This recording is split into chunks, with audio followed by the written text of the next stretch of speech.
Gold, trusted gold buyers. మీరు తాకట్టు పెట్టిన బంగారాన్ని విడిపించి ఈ రోజు ఉన్న మార్కెట్ ధరకు కొనబడను. నమస్కారం, వెల్కమ్ టు ఐ డ్రీమ్. ధర్మ మార్గం విత్ విజిత కార్యక్రమానికి స్వాగతం. ప్రస్తుతం మనతో పాటు ఉన్నారు ప్రముఖ ఆధ్యాత్మికవేత్త ప్రొఫెసర్ సత్యనారాయణ మూర్తి గారు. ఇప్పుడు వారితో మాట్లాడి మరిన్ని విషయాలు తెలుసుకుందాం. నమస్కారం గురుజీ. నమస్కారం విజిత. గురుజీ, చాలా వరకు ఒక వ్యక్తి లక్షణాలు, స్వభావము అనేది వారు పుట్టిన వారాన్ని బట్టి కూడా డిసైడ్ చేయబడతాయని చెప్పంటూ ఉంటారు. ఉదాహరణకి అంటే సోమవారం పుట్టిన వారి లక్షణాలు ఒక రకంగా, మంగళవారం పుట్టిన వారి లక్షణాలు ఒక రకంగా. మనం ఇవాళ మాట్లాడబోతున్నది మంగళవారం పుట్టిన వారి లక్షణాలు, స్వభావం ఏ రకంగా ఉంటుందో వివరించండి. మంగళవారానికి అధిపతి కుజుడు కాబట్టి మంగళవారం నాడు పుట్టినటువంటి వాళ్ళంతా కూడా దూకుడు స్వభావంతో ఉంటారు. ఎక్కువగా పోలీస్ ఆఫీసర్లు, ఆర్మీ, ఫైర్ ఎక్స్టింగ్విషన్ డిపార్ట్మెంట్, ఆ తర్వాత కెమికల్స్, ఇలాంటి డిపార్ట్మెంట్స్లో చేస్తున్నటువంటి వాళ్ళు, రియల్ ఎస్టేట్ రంగంలో ఉన్నటువంటి వాళ్ళు కూడా ఈ యొక్క మంగళవారం నాడు పుట్టినటువంటి వాళ్ళు ఎక్కువ మంది ఉంటారు. అంటే గొడవలకి కాలు దువ్వే వాళ్ళు కూడా ఈ వారంలో ఉంటారనమాట. అంటే కుజుడు అంటే ఏంటి? సైన్యాధ్యక్షుడు ఆయన, సుబ్రహ్మణ్యేశ్వర స్వామి. అందువలన ఈ యొక్క సర్ప లక్షణాలు ఉంటాయి. అలాగే ఈ కేవలము వారమని కాకుండా మనకి తిథులతో కలిసినప్పుడు మంగళవారం అనేక రకాలైనటువంటి క్వాలిటీస్ని, ఫలితాలని ఇస్తుంటుంది. ఉదాహరణకి మంగళవారం నాడు అమావాస్య కలిసింది. మంగళవారం అమావాస్య అంటేనే భయం జనంకి. మంగళవారంతో కూడినటువంటి అమావాస్య మనం తీసుకున్నప్పుడు కొంచెం తీవ్రమైనటువంటి సాధనలకి అదే ఉపయోగపడుతుంది. ఆదివారం అమావాస్యకి ఎక్కువగా భయపడతాం. అంటే మంగళవారం అమావాస్య కూడా నెగిటివా? అన్ని ఇప్పుడు ఆదివారం అమావాస్య మంత్రతంత్ర శాస్త్రాలకి గట్టిగా చెప్పుకుంటాం. అలాగే శనివారం అమావాస్య కూడా ఉంటుంది. లక్ష్మీ నారసింహ తంత్రానికి శనివారం అమావాస్య వచ్చిన రోజున పూజ చేస్తే లక్ష్మీ నరసింహస్వామిని అది ఫలిస్తుంది. నెక్స్ట్ గురువారం అమావాస్య దత్తాత్రేయ తంత్రం ఫలిస్తుంది. అందువల్లనే గురు చరిత్రలో గురువారం అమావాస్య వచ్చిన తిథిన మనము అష్టతీర్థాలలో భీమా అమరజా నది సంగమంలో స్నానం చేయాలని చెప్పి దేవతలనే ఆదేశించాడు గురుదేవుడు అయినటువంటి దత్తాత్రేయుడు. కాబట్టి ఆ విధంగా అది. ఇక మంగళవారం అమావాస్య శతభిష నక్షత్రం రోజున అది సర్పాలకు సంబంధించింది. మంగళవారం అంటేనే కుజుడు సర్ప దేవత, అనంతాది నవకుల నాగదేవతల అధిష్టాన దేవతలు. అలాగే ఈ యొక్క రేణుకా ఎల్లమ్మ నాగదేవత అని అంటుంటాం కదా, వాళ్ళు కూడా నాగదేవతలే, చిన్నమస్త. అలాగే ఈ యొక్క సర్పాలకు సంబంధించి ఎంతమంది దేవతలు ఉన్నప్పటికీ కూడా మనము ఈ వల్లీ దేవసేన సమేత శ్రీ సుబ్రహ్మణ్యేశ్వర స్వామినే నమః అంటాము. సుబ్రహ్మణ్యేశ్వర స్వామికి చెందుద్ది. అంటే ఏ విధంగా అయినా సరే ఈ యొక్క మనం మంగళవారం అనేటటువంటిది సర్పాలకు సంబంధించింది. కాబట్టి మంగళవారము శతభిష నక్షత్రము అమావాస్య రోజున పుట్టిన కన్యని విషకన్య అంటారు, తంత్రశాస్త్రాలు చెప్తున్నాయి. అందువలన వాళ్ళని కనుక ఎవరైనా ఇప్పుడు చిరంజీవి సినిమా మనం ఖైదీ అనే సినిమా చూసాం. రోజు కొంత వేపాకులో విషమం పెట్టేస్తుంటే బాడీ అంతా కూడా పాయిజన్ అయిపోయి అతనే పాయిజనస్ పర్సన్గా తయారైపోతాడు. ఆ విధంగా వీళ్ళకి ఏ వేపాకులు పెట్టాల్సిన అవసరం లేదు. బై బర్త్ వీళ్ళలో కొంత మంత్రశక్తి ఉంటుంది. అంటే మంత్రవేత్తలు అనమాట వీళ్ళు. అది తెలియక మామూలుగా పెళ్లి చేసుకున్న హస్బెండ్ అందరు ఆడవాళ్ళని తిడుతున్నట్టు తిడితే ఈ అమ్మాయి నాగజాతికి సంబంధించింది కాబట్టి బుష్మని వేసేస్తుంది అనమాట కాటు. తిట్టక్కర్లేదు, ఫిజికల్గా తిట్టక్కర్లేదు, కొట్టక్కర్లేదు, మనసులో జస్ట్ వీడు అయిపోవాలనుకుంటే అంతే అయిపోతాడు వాడు. అంటే అంత పవర్ ఉంటుంది మాటకి. చాలా మంది తల్లుళ్ళు పాపం అరే నిన్ను నీ భార్య పెళ్ళ వదిలేయాలా అని సరదాగా తిడుతూ ఉంటారు చిన్నప్పుడు వేడిపిస్తుంటే. ఆడవాళ్ళ భర్తల్ని శ్రీకాకుళం సైడ్ సచ్చినోడా అంటారు వాళ్ళు. అలా వాళ్ళు సరదాగా అన్న ఈ మంగళవారం అమావాస్య శతభిష నక్షత్రం రోజున ఏ భర్త అయినా ఆ భార్యను కనుక వేధించినట్లయితే ఆమె మనసులో చిన్న కష్టంగా మనసులో అనుకుంటే చాలు, పైకి తిట్టి శాపాలు పెట్టక్కర్లా. అందువలన ఆమెను విషకన్య అన్నారు. వాడు డమాలే పైకి, ఇంకా మళ్ళీ మామూలుగా ఉండదు.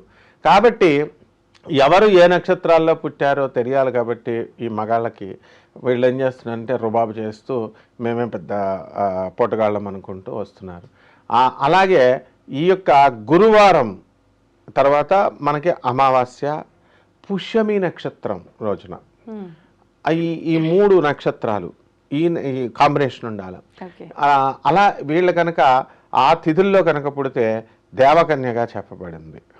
అలాగే నెక్స్ట్ కమింగ్ టు ది శనివారము అమావాస్య. శనివారం అమావాస్య రోజున లక్ష్మీ నారసింహ తంత్రం అన్నారు. అక్కడ ఏంటంటే ఎవడైతే కటిక దరిద్రుడు ఉన్నాడో అటువంటి దరిద్రంతో బాధపడుతున్నటువంటి వాడు 4 వీధుల నుంచి మట్టి సేకరించి, పుట్ట మట్టిని సేకరించి దాంతో ఒక కుండను తయారు చేసి ఆ కుండలో లక్ష్మీ నరసింహస్వామి యొక్క విగ్రహాన్ని పెట్టి 9 రంగుల పుష్పాలు 9 రంగుల ఫలాలు పెట్టి బట్టలు పెట్టి స్వామివారిని అష్టోత్తరాలతో పూజ చేసి దాన్ని ఊరు బయట అర్ధరాత్రి 12 గంటలకి రావి చెట్టు క్రింద గొయ్యి తవ్వి దాన్ని పాతేసి వెనుదిరిగి చూడకుండా కనుక లక్ష్మీనరసింహ మంత్రాన్ని చదువుతూ వస్తే వాడి కటిక దరిద్రుడైనా చాలా ధనవంతుడవుతాడు, కుబేరుడవుతాడని తంత్రశాస్త్రం చెప్తుంది. అంటే అది చాలా ఈజీగా అనిపించింది మనం వినడానికి. కానీ అది తవ్వడానికి ఊరు బయట రావి చెట్టు దగ్గర మనం అర్ధరాత్రి 12 గంటలకు వెళితే దేని పట్టుకుని వెళ్ళాలా? తవ్వాలంటే గుణపాలు పట్టుకెళ్ళాలా? కారులో పట్టుకెళ్తుంటే పోలీసు వాళ్ళు పట్టుకుంటారు, ఎందుకు వెళ్తున్నాం అని, మారణాయుధాలు పట్టుకెళ్తున్నాం అని కేసు బుక్ చేస్తారు. పోనీ ఏమీ లేకుండా అక్కడికి వెళ్ళి మనం ఎవరినన్నా అడుగుదామంటే ఎందుకు అని అడుగుతారు వాళ్ళు. అప్పుడు ఏ టెంట్ హౌస్ వాళ్ళనో ఎవరినో అడిగితే ఏమన్నా చేతబడి చేస్తున్నావా రాత్రి 12 గంటలకి అని అడుగుతారు. ఇన్ని ప్రాక్టికల్ కష్టాలు ఉంటాయి. పోనీ ముందెళ్ళి తవ్వేసి అక్కడ కూర్చోపెడితే అక్కడ ఏ పాములో రాత్రి 12 గంటలకు అందులో చేరి ఉంటాయి. కాబట్టి అంత ఈజీ కాదు మంత్రతంత్ర శాస్త్రాలు అనేటటువంటివి. ప్రాక్టికల్గా స్వామి వారి యొక్క కృపా కటాక్షంతో ఉండాలి. అందువలన ఇక్కడ నేను చెప్పేది ఏంటంటే ఈ స్త్రీలని మనము 27 నక్షత్రాలుగా మనం కేటగరైజ్ చేశాము. కేటగరైజ్ చేసినప్పుడు 7 వారాలు కేటగరైజ్ చేశాము. తర్వాత తిథులు 15 తిథుల్లో కేటగరైజ్ చేశాము. కాబట్టి ఏ తిథిలో ఎవరు కాంబినేషన్స్తో పుట్టారు అనేటటువంటిది ఇది చాలా డెప్త్ ఉన్నటువంటి సైన్స్ అన్నమాట. సో దీంట్లో ఓవరాల్గా కనుక ఇప్పుడు నేను చెప్పిన కాంబినేషన్లో స్వాతి నక్షత్రం శనివారము తర్వాత అమావాస్య రోజున పుట్టిన వాళ్ళని కనుక భర్త ఏదైనా అంటే వాడి పని డమా. అంటే ఒక్కొక్కరి జాతకం ఒక్కొక్క రకంగా ఉంటుంది. ఒకే నక్షత్రంలో 4 పాదాలు ఉంటాయి. ఏ పాదంలో పుట్టిన వారైనా సరే మీరు చెప్పిన కాంబినేషన్స్ అందరి వ్యక్తిత్వం ఇలానే ఉంటుంది. డెఫినెట్లీ వ్యక్తిత్వం కాదు, వాళ్ళ నుంచి ఎఫెక్ట్స్ న్యూటన్స్ మరి ఎఫెక్ట్స్ ఎలా ఉంటే వాళ్ళ హస్బెండ్ న్యూటన్స్ థర్డ్లా ఇప్పుడు ఇతను మామూలుగా అనుకొని ఇప్పుడు మోడీ గారు ఉన్నారు, నరేంద్ర మోడీ గారు, మనము ఆయన మామూలు మనిషే కదా అనుకుంటే ఎట్లా? ఆయన ఒప్పుకోడు కదా, నేను ప్రైమ్ మినిస్టర్, నేను your layman on the road అంటాడు. అలాగే ఆ స్పెషల్ లక్షణాలతో పుట్టిన అమ్మాయిలు వీళ్ళు, వాళ్ళు దేవకన్యలు, వాళ్ళు సర్పకన్యలు, నాగజాతికి సంబంధించిన వాళ్ళు, యక్షజాతి, గంధర్వ జాతి స్త్రీలు, స్టార్స్ అంటారు. ఇప్పుడు సినిమా హీరోయిన్లు, యాంకర్లు మీరంతా ఎవరనుకుంటున్నావు? గంధర్వకన్యలు మీరంతా, స్టార్స్ అనమాట, ఆకాశం నుంచి వచ్చారు. అందువల్లనే ఫ్యాన్స్ ఉంటారు మీకు. అప్పుడు ఒక హీరోయిన్, ఇప్పుడు నయనతార ఉంది, ఆమెకు ఒక కల్ట్, తమన్నా ఆమెకు ఒక బెల్ట్, అలాగే ధర్మ మార్గంలో విజిత నీకు ఒక బెల్ట్. ఇట్లా ఎందుకు మీరు మెస్మరైజ్ చేస్తున్నారు? మీరు వెళ్ళి నాకు ఫ్యాన్ అంటున్నారా? ఏం అవరు. మిమ్మల్ని చూడగానే వాళ్ళ మనసు పరవశించిపోద్ది. మనసు పరవశించనే అని వాళ్ళు పాడుకుంటారు ఫ్యాన్స్, హీరోయిన్స్ మీరు. కాబట్టి యువర్ ఆల్ స్టార్స్ అనమాట. అండ్ నక్షత్రాలు మరి అందువల్లనే ప్రతి ఒక్కళ్ళు అట్రాక్ట్ అవుతారనమాట. ఈ గంధర్వులు, బాలసుబ్రహ్మణ్యం గారు, ఘంటసాల గారు ఎందుకు మరి పాటలు పాడితే వాళ్ళు? సో ఆ రకంగా ఉంటారు. కాబట్టి తెలియక హస్బెండ్స్కి మనం మగవాళ్ళకి చెప్పేది ఏంటంటే never under estimate, don't judge a book by its cover అన్నాం. కేవలము అందరినీ చూసి ఒకే ఘాటుగా కట్టేసి వీళ్ళు ఇష్టం వచ్చినట్టుగా కనుక చేసినట్లయితే మరి ఇప్పుడు నువ్వు చూడు, కావలిస్తే ఎంతోమంది పెద్ద పెద్ద పోస్టుల్లో ఉన్నటువంటి వాళ్ళు మంచి ప్రమోషన్స్లో వెళ్ళిపోతూ ఉన్నటువంటి వాళ్ళు ధడేల్మని వాళ్ళు ఎవరో ఒక స్త్రీతో వాళ్ళు బాధ పెట్టడం, అనుచితంగా వాళ్ళ పట్ల ప్రవర్తించడం, వెంటనే డౌన్ఫాల్. అదే విషపకన్య లక్షణం. అంటే విషపకన్య అంటే కన్య విషం కాదు, ఆ కాంబినేషన్ వల్ల నాగ అంశం ఉంటుంది వాళ్ళల్లో. నాగపామును మనం రెచ్చగొడితే ఏం చేస్తుంది? అది కాటేస్తుంది. కాబట్టి ఎఫెక్ట్స్ అనేటటువంటి కాజ్ అండ్ ఎఫెక్ట్స్ అనేటటువంటిది మనం ఫిజిక్స్లో చెప్తాము, అది ఇక్కడ అప్లై అవుద్ది. కాబట్టి ప్రతి భర్త వీలున్నంత వరకు ఏం చేయాలంటే చాలా సౌమ్యంగా, చాలా పొలైట్గా, హెన్పెక్డ్గా వైఫుల దగ్గర ఉంటే మంచిది. అలాగే ఆడపిల్లల దగ్గర ఉంటే మంచిది, డాటర్ అయినా సరే. And if they curse, if they got hurted and if they give a curse, అప్పుడు ఆటోమేటిక్గా కాజ్ అండ్ ఎఫెక్ట్తో బలైపోయేది అల్టిమేట్గా మగవాడు. So this is the thing అమ్మ, మగవాళ్ళు జాగ్రత్తగా ఉండాలి. ధన్యవాదాలు గురు. ధన్యవాదాలు. And for more videos, Please subscribe to iDream channel. Subscribe to iDream Media. Please subscribe to iDream. Please subscribe to iDream. Please subscribe iDream. And please subscribe to iDream. For more videos, subscribe to iDream.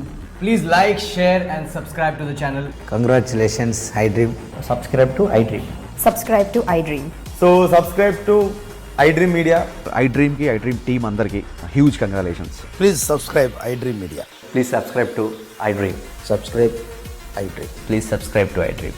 iDream అంటే నా కళల ఛానల్ను subscribe చేసుకున్న నోరు తిరుగుతలేదు, మీరైతే గంట గుర్తు కొట్టండి. For more such videos, please subscribe to iDream. Subscribe to iDream. Please subscribe to iDream. Please subscribe iDream Media. Please do subscribe to iDream. Please subscribe to iDream Media. For best entertainment and information, please subscribe iDream. And don't forget to subscribe to iDream.